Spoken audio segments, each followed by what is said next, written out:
Coni Koepfinger. Welcome to AirPlay. Today, we're going to do another monologue by Shirley King called Tag and Bag, read by our wonderful actress, one of the on-air players, Christy Donahue. Hi, Christy. Hi, Connie. We're going to talk a little bit about monologues here first because we're going to be doing a summer submission campaign for new monologues. Not new monologues just constructed for monologue's sake. We want to identify monologues in pre-existing plays. So playwrights out there, listeners out there, if you're writing a play and you have a monologue in the play, male or female, please send it to us and we'll take a look at it over the summer. And then we're going to have a fall festival of new monologues. When you look at a monologue, Christy, what do you look for? The basics, the boring stuff first. Is it my type? Is it in my age range? And then I look for, is it interesting to me? Can I identify with the character? I think I said this before.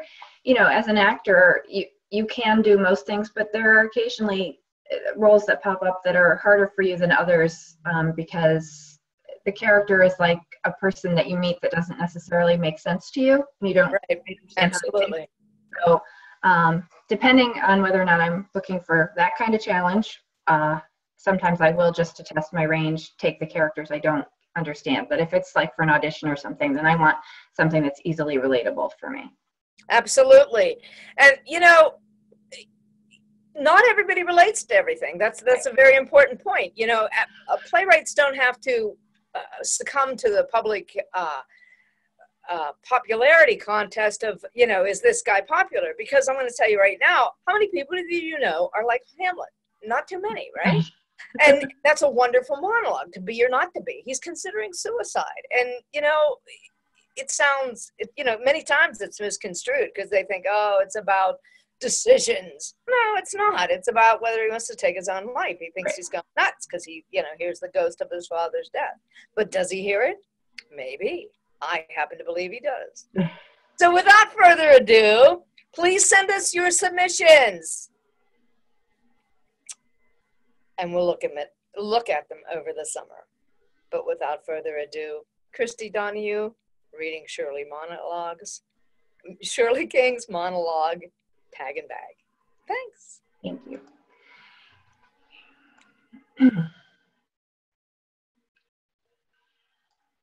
Hello. I'm happy to be here today.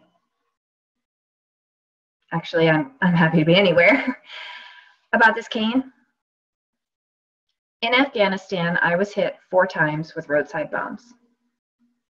I survived thanks to the MRAP, better than a Humvee. Not just the armor plating. The MRAP has this hull that helps reduce the blast. Sometimes.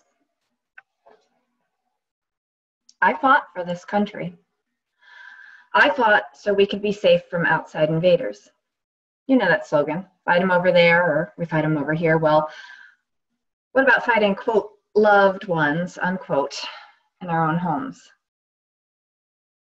That's why I'm here today. Take it from one who knows, guns are not the answer. One dark January night, my husband held a gun to my head because he had a bad day and didn't like the lasagna I served for supper. I told him, Rick, you want to spend the rest of your life wearing an orange jumpsuit? Go ahead. He said it might be worth it depending on what they served in prison, but he put the gun down. The next day, I moved out and filed for divorce. My sister-in-law said, well, it was only one time. Yeah, well, one time is enough, more than enough. Leaving my husband gave me the courage to defend our country, but I can't help wondering what's going on now that I'm home. I mean, all this talk about putting armed guards everywhere, we'll end up a police state, but that won't stop the killing.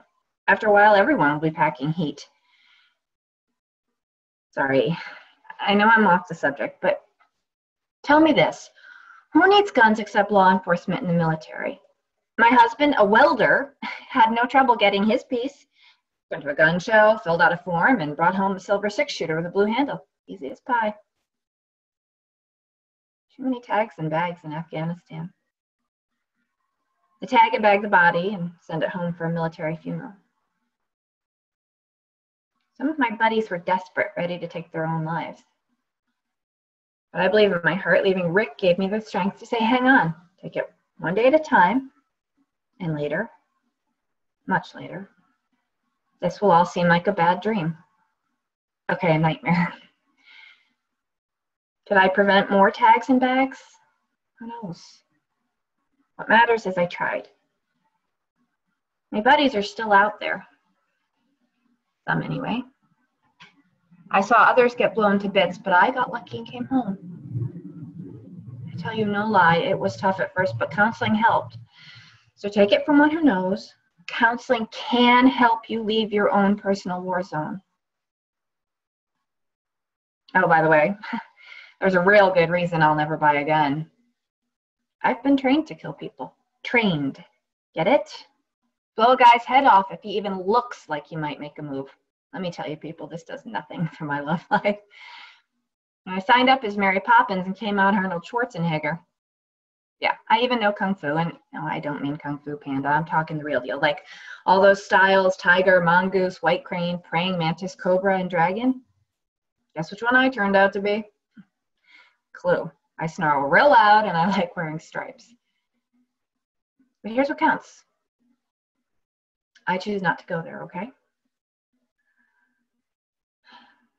I had a hope chest before I got married. In that chest were gifts from my mom, a quilt, a nightgown, grandma's silver platter. Maybe it should have been a war chest because that's how it turned out for me. What's the answer? Okay, I'm speechifying now, but bear with me. It starts with telling people who produce violent video games that this is not cool. Rick loved those games. Same with violent movies. I'm talking violence for the sake of violence. There's no excuse for that. And we need to get help for kids who act like they hate the world. Kids who hurt animals, who beat up other kids. And it's high time we taught folks to respect each other. In short, to care. This actually can be taught by example.